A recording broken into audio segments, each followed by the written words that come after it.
যেটা ধর্ম না কিন্তু ধর্মের নামে চালিয়ে দিচ্ছে, যেটা ধর্ম না কিন্তু ধর্মের নামে চালিয়ে দিচ্ছে। এটা বলি আপনাকে, দেখবেন অনেক হিন্দু দাদারা আছে, তারা জুন জুলাই মাসের দিকে দেখবেন কৃষ্ণের জন্য কীর্তন করে, আছে না নাই? 3 দিন 7 দিন করে না, হরে কৃষ্ণ কৃষ্ণ কৃষ্ণ হরে হরে, হরে রাম রাম রাম হরে হরে, দিন রাত 24 ঘন্টা এটা বলে কি বলে না? একজন মুসলিম মৌলবী যার নাম ব্রাদার রাহুল, তিনি দোষারোপ করেছেন যে আমাদের সনাতনীদের হরে কৃষ্ণ মহামন্ত্র নাকি জোর করে চাপিয়ে দেওয়া ভুল একটি মন্ত্র, যা নাকি 4 বেদে কোথাও উল্লিখিত নেই, কোনো পুরাণে উল্লিখিত নেই। আসলে কি জানেন যে উনি যেটা বলেছেন সেটা সম্পূর্ণভাবে ভুল। এবং আজকে আমি আপনাদের সকলের সামনে সেই হরে কৃষ্ণ মহামন্ত্রের উৎপত্তি, তার কার্যকারিতা এবং তার ব্যাপ্তি সম্পর্কে আলোচনা করব। যারা যারা মনে করেন ব্রাদার রাহুল নিজ ধর্মসভায় সনাতন নিয়ে কথা বলাটা তার অন্যায় এবং তার প্রতিবাদ হওয়া উচিত, এই ভিডিওটি তাদের জন্য। ভিডিওটি সম্পূর্ণ না দেখে কেউ যাবেন না, ভিডিওটিকে শেয়ার করে সকলের উদ্দেশ্যে জানিয়ে দেবেন আসলে এই হরে কৃষ্ণ মহামন্ত্র কোথা থেকে এসেছে এবং কোথায় এর উৎপত্তি। ইতিহাস কলিসন্তরণ উপনিষদের মতে এই হরে কৃষ্ণ মহামন্ত্র জোরে জোরে উচ্চারণ করলে কলিযুগের পাপ, কালিমা এবং অশুভ শক্তি বিনষ্ট হয়। তাই হরে কৃষ্ণ মহামন্ত্র সকলেই দিনে অন্তত একবার উচ্চারণ করুন। আজকে বলবো এই হরে কৃষ্ণ মহামন্ত্রের উৎপত্তি কোথা থেকে এবং ঠিক কোন কোন পুঁথিতে বা গ্রন্থে হরে কৃষ্ণ মহামন্ত্রের কথা লেখা আছে। প্রথমেই বলে রাখি, ব্রাদার রাহুল বলেছেন কোন পুরাণে হরে কৃষ্ণ মহামন্ত্রের কথা লেখা নেই। পুরাণ আছে 18 খানা, 18 পুরাণের একখানাতেও এই মন্ত্র নাই। বলতে পারেন উপনিষদ মূল যে 11 খানা উপনিষদেও নাই। বলতে পারেন ভাগবত গীতাও নেই। বলতে স্মৃতিশাস্ত্র, বাদুল স্মৃতি, কপিল স্মৃতি, যাজ্ঞবল্ক্য স্মৃতি, যত স্মৃতিশাস্ত্র আছে একটাতেও নাই। তাহলে উনি হয়তো ব্রহ্মাণ্ড পুরাণ, পদ্ম পুরাণ এ সমস্ত পুরাণের নামই কখনো শোনেননি। সনাতন ধর্মের 18টি পুরাণের মধ্যে দুটো অন্যতম পুরাণ হচ্ছে পদ্ম পুরাণ এবং ব্রহ্মাণ্ড পুরাণ। যে পদ্ম পুরাণ এবং ব্রহ্মাণ্ড পুরাণে হরে কৃষ্ণ মহামন্ত্রের কথা লেখা আছে। তাছাড়াও রাধাতন্ত্রে এই হরে কৃষ্ণ মহামন্ত্রের নামও উল্লিখিত রয়েছে।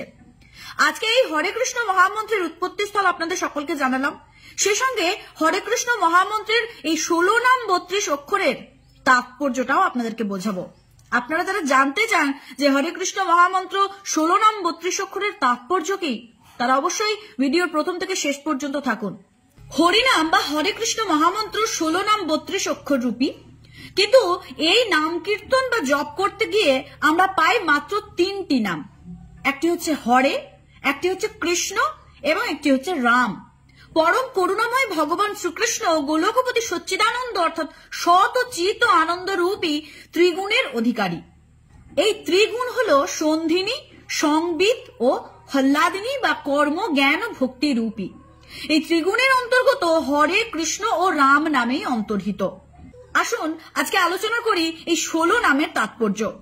এই 16 নামের মধ্যে হরে হচ্ছে চন্দ্রাবলী, কৃষ্ণ হচ্ছে শ্রী গোবিন্দ, হরে হচ্ছে প্রেমময়ী শ্রী রাধা, কৃষ্ণ হচ্ছে বাসুদেব, কৃষ্ণ হচ্ছে জগন্নাথ, কৃষ্ণ হচ্ছেন বলভদ্র, হরে হচ্ছেন সুভাষিনী, হরে হচ্ছে সিংহাসন, হরে হচ্ছে সুদর্শন, রাম হচ্ছে শ্রীরাধিকা, হরে হচ্ছে শেষদেব, রাম হচ্ছেন লক্ষ্মী, রাম হচ্ছেন সরস্বতী, রাম হচ্ছেন সুভদ্রা, হরে হচ্ছেন সাবিত্রী এবং হরে হচ্ছেন রেবতী।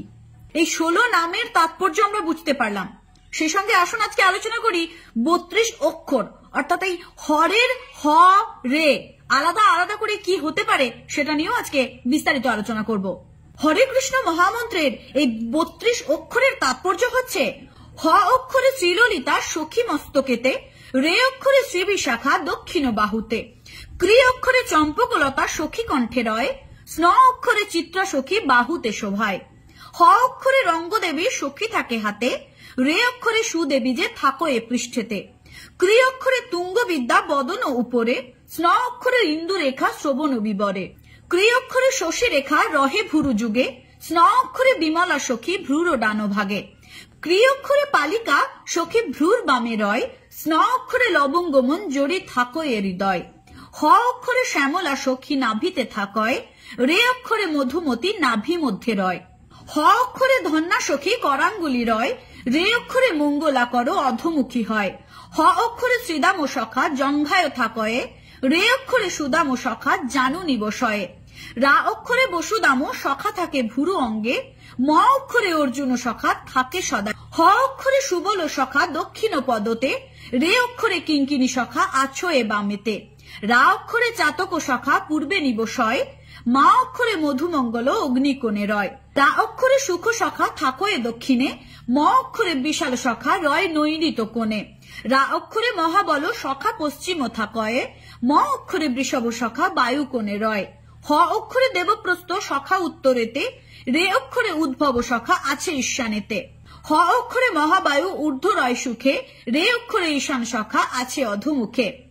পরম করুণাময় শ্রীকৃষ্ণের এই 16 নাম 32 অক্ষর যে পঠন পাঠন শ্রবণ করে তার সমস্ত পাপ বিমোচন হতে সহযোগিতা করে। তাই ব্রাদার রাহুল যে কালিমায় লিপ্ত করেছেন আমাদের হরে কৃষ্ণ মহামন্ত্রকে, সেই কালিমা থেকে উদ্ধার হওয়ার জন্য আপনারা সকলেই হরে কৃষ্ণ মহামন্ত্র জপ করুন এবং বুঝিয়ে দিন যে উনি নিজের ধর্মসভায় যে ধরনের কথা আলোচনা করেন সনাতন নিয়ে, সে ধরনের কথা আলোচনা করা আসলেই ওনার মুখে শোভা পায় না। কারণ উনি সনাতন ধর্মের সমস্ত কিছু জানেন না, বোঝেন না, সেই সঙ্গে উনি নির্বুদ্ধিতার সঙ্গে আমাদের সনাতনকে অপমান করেন, যে অপমানের যোগ্য জবাব হয়তো আমরা সাধারণ মানুষেরা দিতে পারি না, কিন্তু ঈশ্বর একদিন না একদিন সেই অপমানের জবাব ওনাকে নিশ্চয় দেবেন। সকলে ভালো থাকুন, সুস্থ থাকুন, ভিডিওটি অবশ্যই শেয়ার করুন। ধন্যবাদ। জয় শ্রীকৃষ্ণ।